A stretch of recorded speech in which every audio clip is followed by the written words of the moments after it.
Hey everyone, Mr. Happy here, and we're going over some more Final Fantasy 16 interviews. Now, we've been reviewing all the English interviews, and they've usually been like 3 or 4 bulletin points long, and, you know, we can get through them pretty quick, and there's some overlapping answers and whatnot. But what I forgot to check was the Japanese media interviews, and those are substantially longer. Specifically, this Famitsu interview. Now, user XXRainXX over on the Final Fantasy 16 Reddit posted a translation with over 100 bullet points. So strap in, because we're going to be here a while. And in the YouTube video, there's a link in the description if you want to read along. Be warned, it's long, and I have yet to proofread it. So excuse any grammatical errors. Usually I do rough translations and then do localization after the fact, but I have 14 rating coming up at 10, so yeah. Listen, we respect the hustle and we respect the raid. If you're working on DSR, good luck. So, the trailer was completed and ready around March. We did actually know that it was ready some months ago, but they didn't know when they wanted to do it. They had to choose the right time. They did not feel it was appropriate as international politics was in complete disarray at the time. Completely understand that. 16 stories about nations in conflict. It was only sensible to avoid releasing it. Not that Yoshida feels things are better now. Very true. And he's like, we got to release it at some point. And the state of play was an obvious choice, but I respect the decision and the consciousness to consider that in any capacity. Yoshida says the general positive reception to new trailers in line with their expectations. Good. I think they wanted to expect people would like it. The concept for the State of Play trailer, I thought that was Strangers of Paradise trailer for a second, was to instill hype as in, wow, this looks amazing with the icon battles and the large enemy fights. So in a sense, we have no idea what's going on, have no idea what the battle system is like, but it still looks awesome. I don't know if I 100% agree with that approach, and we did actually get a decent idea of the combat system for Clive, at least when he's on the ground. I did a breakdown of the stuff that we can see there, and there is a lot of information to pull. The icon battles, though, we got no sense of anything. It seemed like they were taking all, like, cutscene portions of, like, you know, phase transitions when they were pulling from those battles in particular. Yoshida wants or is thinking of autumn for the next reveal. That would make sense. Tokyo Game Show. We've heard this in the other interviews. The script storyboard is completed for the next trailer, but they need to do various things like capturing, editing, and narration. The team made a big decision. They didn't want to implement commands and open world elements. This is actually expanded upon a little bit later, so we'll go over talking about that then. Planning for the development started soon after Heavensward was released. So we like to think this has only been like a 3 or 4 year endeavor, but it's actually been, at least the cogs have been moving since 2015. That's before Final Fantasy 15 had even officially released, which I believe ended up being November of 2016, if memory serves. Now, I've read elsewhere that Yoshida says that back in Heavensward, it was really just a few people. They basically had Yoshida, they had Mihiro-san, and then they had a couple of other people. It was like 4 or 5 people just coming up with core concepts. So it wasn't like that it was in full development at that time. Before that, 7 Remake was also announced. This was a period where the company was dedicating development to deliver the best product possible. So it was around this time that there were talks that BD1 at the time would focus on Remake, and Yoshida's division would handle Final Fantasy 16. I mean, that's business. That's how companies work. There's not one dev team, but there are resources that need to be spread out, hiring processes that need to be done. So I understand all that. Completely reasonable. Yoshida initially declined for the director role, but instead said he would consider it if he was in the producer position instead. Yep, he's gone over that in other interviews as well. Actual development started in November of 2015. Now, he says that actual development began, but a couple questions down, it does say that it's still just a few core members. Takai, the director, Mihiro, the scenario, Gondai Game System was the initial core group. There you go, 4 people. Along with Yoshida, I suppose, but he just credits those 3, who spearheaded the building blocks. These 3 had core roles in 14 as well, having their names in the Heavensward credits, but as they transitioned into the 16 development, they were able to pass their positions and were completely out of the 14 team by the Stormblood expansion. It's crazy to think, you know, I guess it kind of makes sense. That tracks with some of the names that started popping up of who was actually working on things. I remember even Hiroshi Takai saying he was much busier nowadays because they still were bringing him into Final Fantasy 14 like anniversary streams or whatnot. But around this time, he did start to become a lot less frequent on their programs. So I guess it was probably because he was trying to get a bigger lead on developing Final Fantasy 16. The interviewer says, although it's relatively short 3-year period from announcement to release, in reality it was 7 years of development, but Yoshida refutes that it's not fair to say the team was fully in development for that long. It was only a handful of people at first, and there were other complications like the timing of the next-gen console, and of course, COVID. However, Yoshida is confident the game is of high quality to deliver to the fans. Oh, I'm feeling that. As literally Devil May Cry and Final Fantasy are my 2 favorite franchises in the world. Yeah, I'm feeling it. This quality is looking pretty good. During the planning stage, built the core concept, theme, world building, and focused on building the core scenario of the story. That's kind of what they touched on before. Mayhiro wrote the script, and Yoshida checks and provides feedback. Reasonable. At the beginning, they focused on setting up the foundation with limited people, is to give the utmost attention to the development of management of Final Fantasy 14. So just saying that, you know, they didn't want to pull any resources off of 14 while they were even just in this early stage, and make sure that they did a proper transition of anyone who was going to be working on more than one title. We know that Koji, for example, localization lead, used to be the localization lead for 14. He was moved into a position where he oversees localization for all of Creative Business Unit 3. So he can still oversee 14, but he officially has a position that lets him dedicate work and time to Final Fantasy 16, while his previous Final Fantasy 14 position was filled by one Kate, who is doing an excellent job. Again, Mayhiro wrote the main scenario script along the localization director, Koji, there you go, providing advice. Yoshida said it should be a treat for those who like the Heavensward story. Oh yeah, there's a lot of people who like that story. I don't know if I still like it after DSR, but that just could be the saltiness and the fear and PTSD that it's instilled in me. No, it was still good. Early development, the first decision that Yoshida gave to the team was that they didn't have to implement commands or open world elements. This is something, like I said, they would touch on later. It wasn't essential. If there was an amazing idea for them, great. But as such things would greatly affect the development in the team, Yoshida told the team if it was going to mess up the development, it wouldn't matter if they did it. So commands or open world elements can mean anything such as field skills in Xenoblade 2, or just having a giant open world where you can go anywhere at any time, or maybe those like drop pods coming in like in Final Fantasy 15.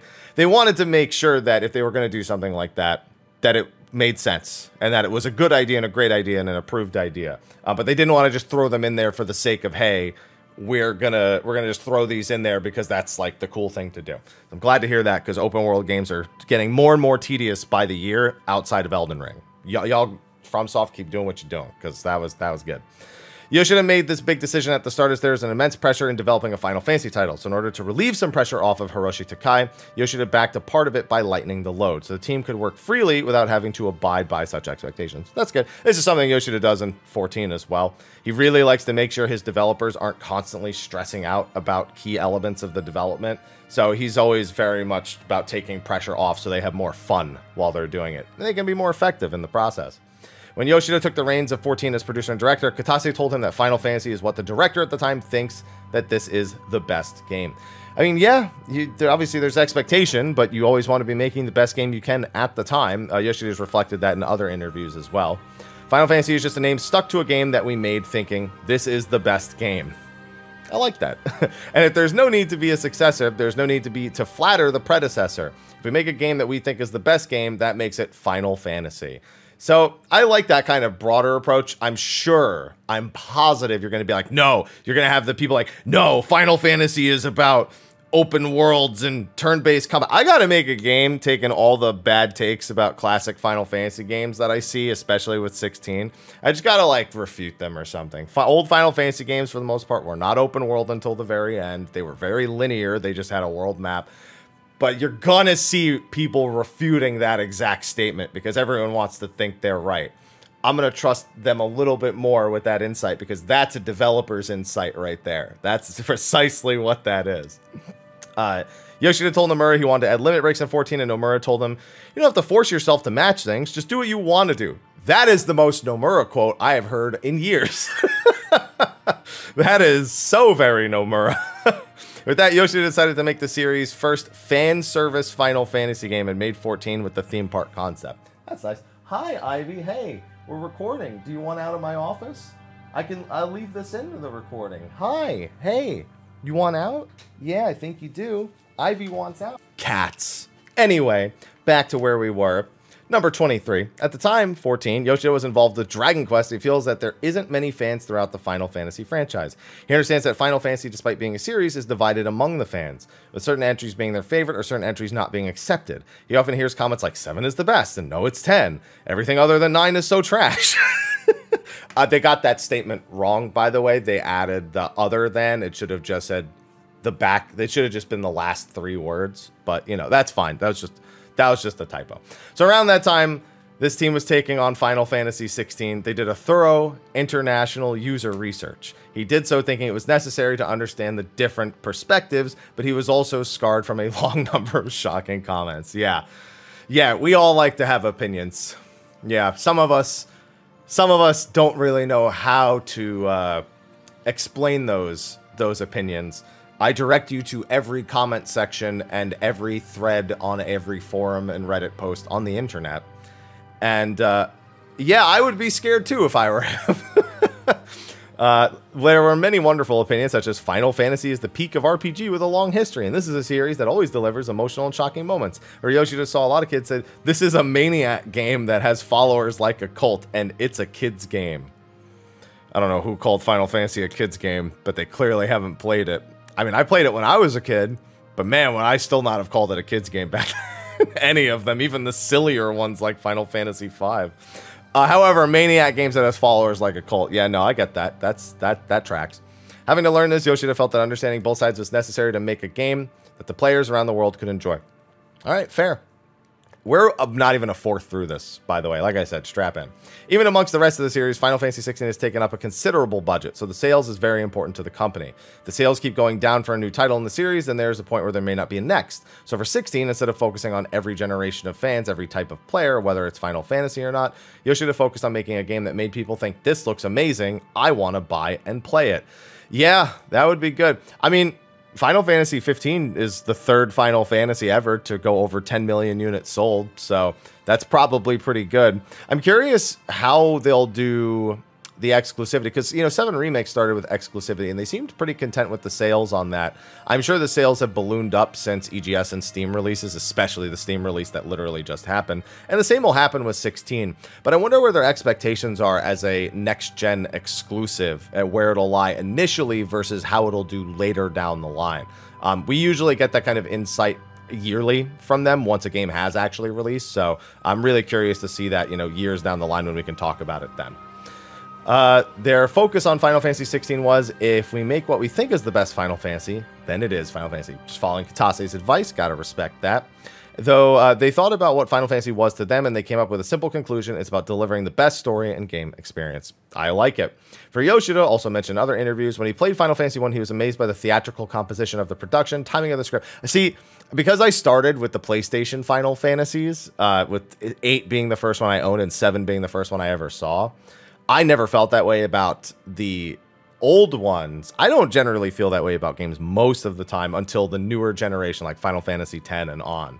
But it's crazy to think how his creativity took him so far with Final Fantasy 1, that his brain took him on that much of an adventure. That's why he's head of Creative Business Unit 3, because he really dives deep into pretty much everything he touches. He thought that this in Chocobo's Moogles what made Final Fantasy a Final Fantasy game. I mean, that's accurate. I'll take it. He felt that this element was essential to 16, so there will be Moogles. There you go. It was essential to consider the joint effort between Creative Business Unit 3 and the company as a whole to decide on the backbone for the game. Yeah, that's fair. I mean, Yoshida is part of that creative board, so he'd probably want to talk to them about it as well. With this, Yoshida came to the conclusion that the open world was not suited for what they're aiming for. Again, I agree with that. I think open world's a little played out. After playing Elden Ring, I don't trust any more open world games, so we'll see where they go from here. As it's a Final Fantasy game, there has to be a hero to save the world. Maps being destroyed. I want summons to go berserk. I want to release the game as quickly as possible. I don't want to release it in parts. Yoshida wanted to focus on these 4 points. Wow. That is such a call out to other games. I don't want to release it in parts. I want to release it as quickly as possible. Those last two in particular are... Yoshida wanted to focus on those 4 points for kind of realization that wanting everything was physically impossible. If they had 15 years or something, maybe it would have been possible. However, to create an expansive story on a global scale as an open world game was near impossible in terms of time and cost. Yeah, so these are all just points about, you know, the open world not helping achieve these things, essentially. He thought that this was something that could definitely cause issues in development, so when they decided to focus on creating a cinematic game, he told the team that the open world is not necessary. Of course, if they had a great idea that was feasible, this is kind of just touching upon the points earlier, so fortunately, these ones we can get through pretty quick. But if it was something like, let's just do it, half-hearted decision, he told them not to do it. Okay. This question, this bullet point, these are actually 3 bullet points all in the same thing. Holy moly, there's a lot of text for this part. But the translator says they think it's pretty important. Please tell us about your decision on commands. I am from the generation that grew up on command and turn-based RPG games, so of course, I understand the sense of enjoyment and immersion for them. On the other hand, over the past 10 years or so, we've started to see many opinions like, I don't understand what's fun about video games where you have to choose commands to fight. That is essentially true for the newer generation of gamers and players who don't usually play RPG games, and this sentiment is only growing even now. And over generations of game consoles, games have come to a point where a character's emotions can be fully rendered in real time. I'm going to read all of these just because they all seem like they're part of the same thing. Press the trigger for the character to shoot. Press the button for the character to swing the sword. We're now able to do these things without having to use commands. Although I am personally immersed in such games, for the younger generation, this has become the norm for them. As a result, this seems to be why people would have sentiments where they don't understand why there's a need to press a battle command to fight when you are already in the battle. I'm not saying this is good or bad. What I am saying is that depending on the generation, there could be a big difference like this. On the other hand, command and turn-based games also have their differences, but it's also easy to combine them. That's a whole different topic. Of course, the RPG genre started from tabletop RPG games and were played by giving verbal commands. With video games, verbal commands were replaced with game commands. Also, as I mentioned earlier, I grew up on command-based games and I fully understand its charm. I still want to make one myself. However, to deliver the Final Fantasy 16 sales mark, if this was going to cause trouble within the dev team, resulting in redoing things over and over, I told them that if it wasn't needed, then it was okay. As I mentioned with the decision of the open world element, if there was a great idea, then it was okay to challenge it, but if it's going to be half-hearted or done solely in the sense of responsibility, it didn't matter if they did it. But of course, there's a high possibility the next Final Fantasy game may be command-based or open world. However, as for now, for CB3, this is what 16 is going to be. All of that just tracks. There really isn't too much to say. I mean, whenever you see people arguing about turn-based versus action versus what they like versus what was before versus what they grew up with versus what's not, it's literally the same just circle of arguing that just never goes anywhere between two people. That's just, it's almost agonizing to watch at this point, to be a part of at this point. None of this should surprise anyone.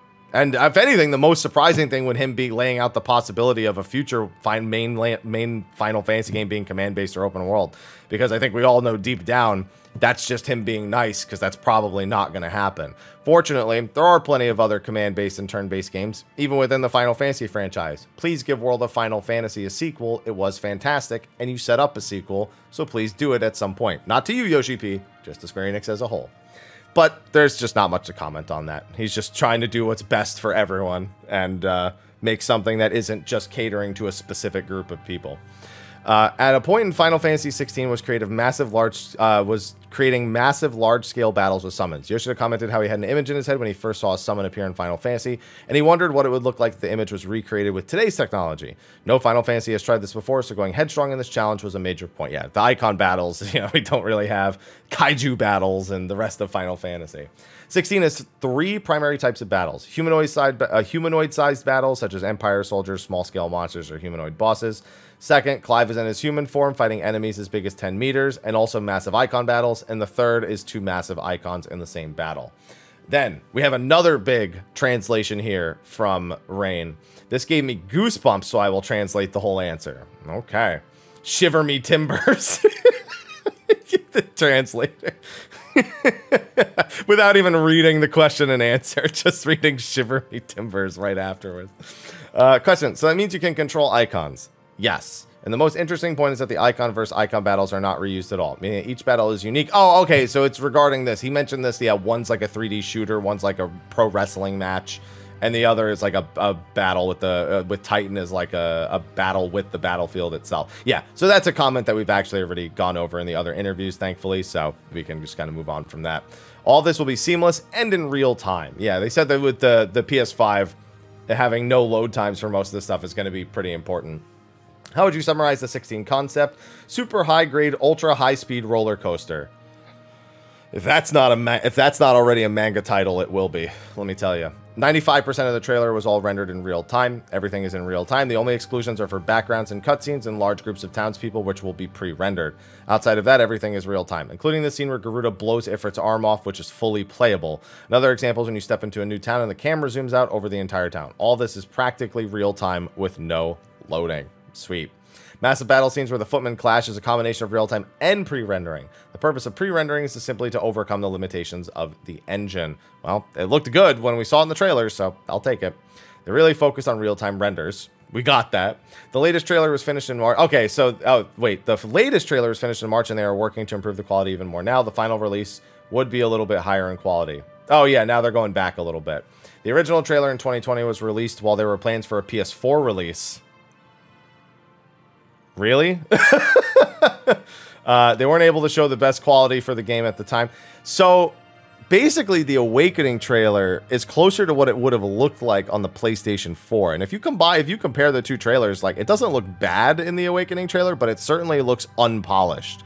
But that's what it would have looked like on a PS4 release versus what the PS5 release looks like and what the latest trailer looks like.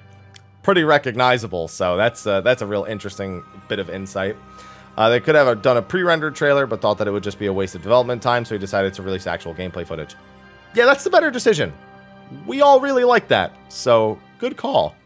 As for the current development, everything from beginning to end is tied up neatly, and as of May, Hiroshi and Yoshida completed their thorough quality check of the first half of the main story. The check for the second half begins next month. They're going to beat the game before me. I'm so jealous. They are playing the game whilst they are doing the checks. Yeah, I'd hope so. As of now, 90% of the game content has been gone over. However, a number of side quests need to be brushed up, etc. The game's dialogue is almost fully voiced, but that's in other languages. I believe we know that the English and I think the Japanese localizations are all completely recorded. So it's other languages that still need to have their voiceovers finished. After that, they have a larger scale debugging in plan and also moving into the optimization phase. The story is linear, as in there's one story and the story will lead from beginning to end. However, the story will be a super high grade, ultra high speed roller coaster, many loop-to-loops. So there's one story and the story will lead from beginning to end. So what they're trying to say is that this isn't like Octopath, for example, where there's multiple different stories happening, you know, simultaneously at the same time. This is your story and this is what it is. So yeah, I mean, it's like most Final Fantasy games we've played, but sometimes they like to branch off and focus on other little side stories within the main story itself. And it doesn't usually detract, but this one, it's about Clive's journey the entire time. So I know people are going to see the word linear and they're going to be like, ew, they're going to shrivel up and cringe. But I mean, all the Final Fantasy stories are linear. It's just about how it's portrayed, how it's shown, how it's disguised almost. Fairly confident it'll be disguised well and it won't feel like you're running down a corridor the whole time. Although it's not open world, there are 4 major maps that's kind of like one. So we know there's 4 maps now. That actually is a good bit of information. We could probably figure it out based on the main map itself. We have the area around Rosaria. We have the area around... oh man, the names are escaping me right now. Let me pull up the map of Valisthea real quick. Final Fantasy 16. There we go. Yeah, Rosaria is the main nation where Clive is from. But the rest of the names are escaping me at the moment. Let's see. We've got, yeah, so we have Wallowed. One of the areas will probably be around Wallowed. One of them will probably be around Dhalmekia. And the other one, I guess it depends. The other one could be around the Iron Kingdom. And I'm sure on top of the open world maps, they're probably going to have contained maps. We know, of course, they'll have town maps and individual smaller maps. But the 4 main big maps are going to be the open world. Which actually, you know, actually isn't too far. I think Witcher 3's vanilla release has, what, like 5 major maps that are all considerably large and open world. So that's not that far off from the way Witcher 3 is actually kind of done. There is a map like your base of operations, and there's a bulletin board and get mob hunt requests to go out and hunt powerful enemies. Final Fantasy 12 in a nutshell right there. To be fair, that's something that a lot of Final Fantasy games do now. 15 did it, 12 did it. I mean, 10 has the arena once you get to the Calm Lands. Like this, that's not all too uncommon, so that's nice. The field will have various points of interest with side quests and such, and as such, they prepared content for people to enjoy. There's a simple crafting system where you can craft weapons as such. You can play the game while doing every side content, or you can simply dash to the end of the story. That's good to know.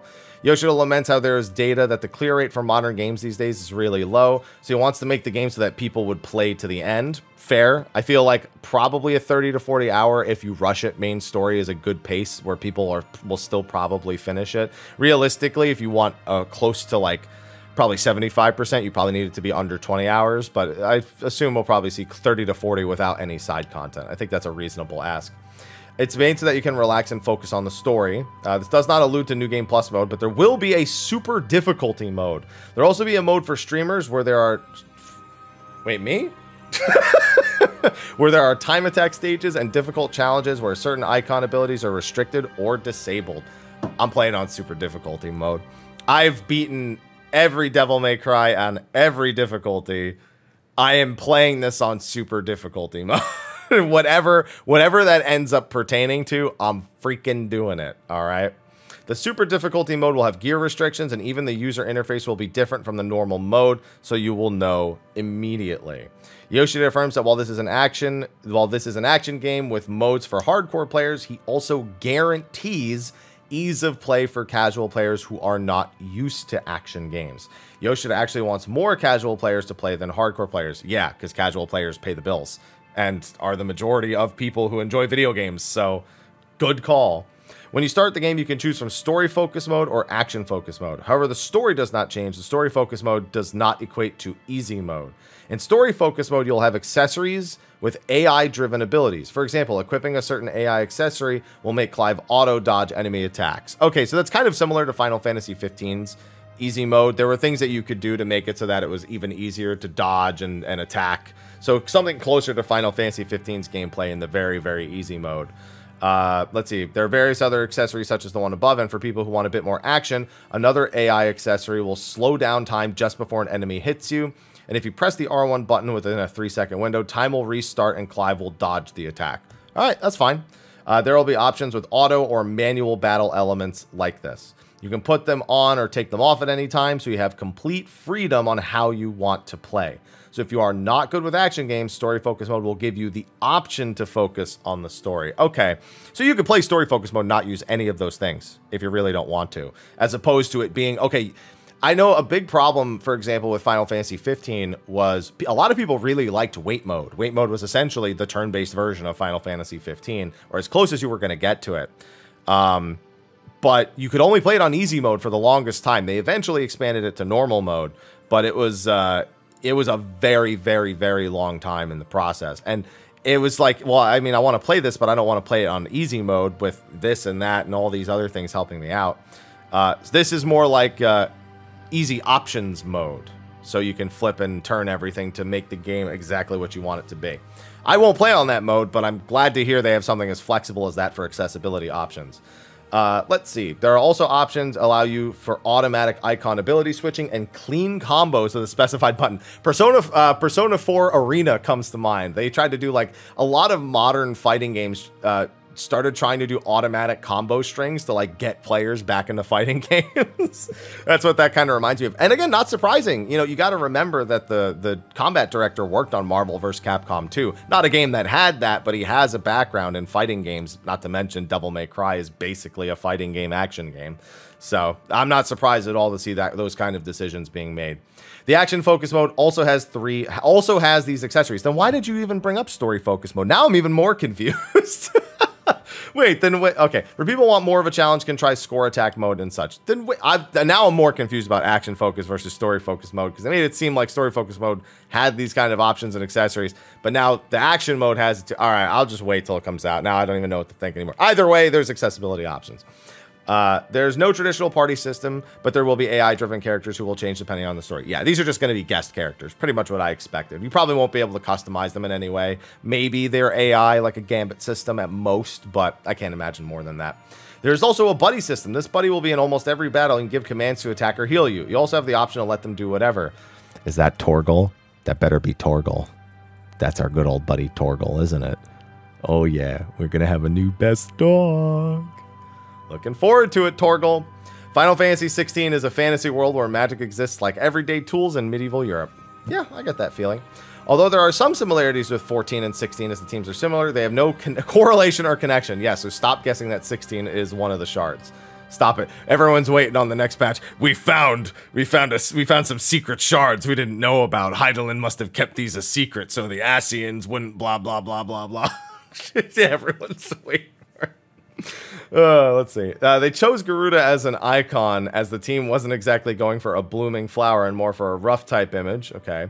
So Benedicta's brute and cruel personality is portrayed with Garuda. Yeah, she's a bit loopy based on what I've seen of Garuda. Yoshida explains that the mother crystal is best akin to an oil field in the sense that various nations were born under the crystal and they flourished due to the ether spurned out by the crystal. However, oil can dry out, or an oil well can run out of oil to pump. So at the same time, dominants were born and governed by the laws set by the nations. The base of the story is that the Mother Crystal's ether is drying up and various nations have started to move to take the crystal for themselves, and as a result, the Forbidden Icon War began. For generations, the Archduke House of Rosaria embodied the Phoenix has been worshipped as the guardian deity by the people. However, the passing down of the Phoenix dominant is not limited by the next successor, and it went to Joshua. Clive also feels a sense of inferiority due to this. Well, he's going to get Ifrit instead by the looks of it, so he might not feel that way for much longer. That might feed why he gets Ifrit, why he has the more angry and warlike one, especially given that he's trained so hard.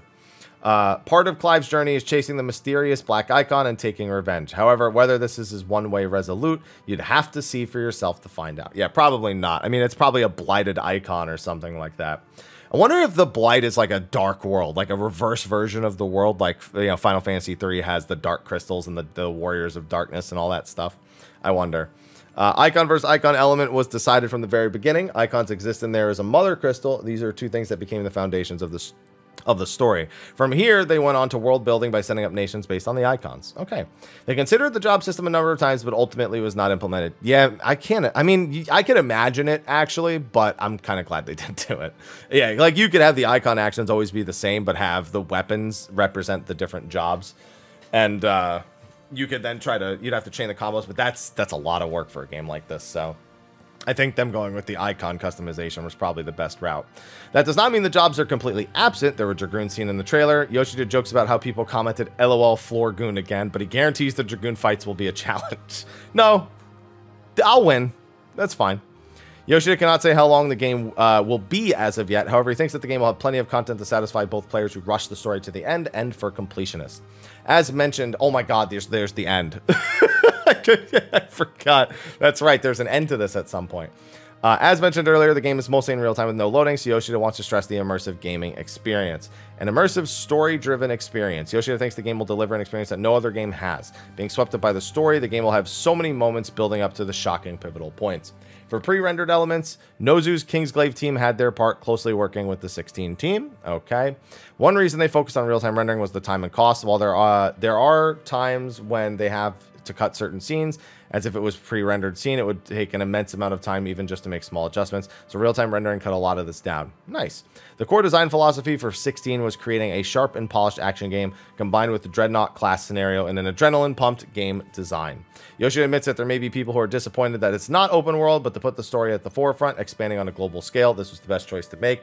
Sakaguchi told Yoshida that Final Fantasy is about taking on new challenges, and Yoshida challenged 16, so certain that it would lead to more in the series. Ultimately, Yoshida is doing his best to make 16 a must-buy if you have a PlayStation 5. Good thing he didn't say must-buy a PlayStation 5, because as much as it's getting easier to get them, a lot of people still don't have PlayStation 5s. This will be on Steam and everything at some point down the line anyway. I mean, we all know that. Having 7 having just released on Steam. It'll be on EGS first, most likely, but it'll be on Steam eventually. Let's not doubt that. Probably also be on Xbox at some point and everything. So I have no doubt sooner or later everyone will have an easier method of getting to play the game.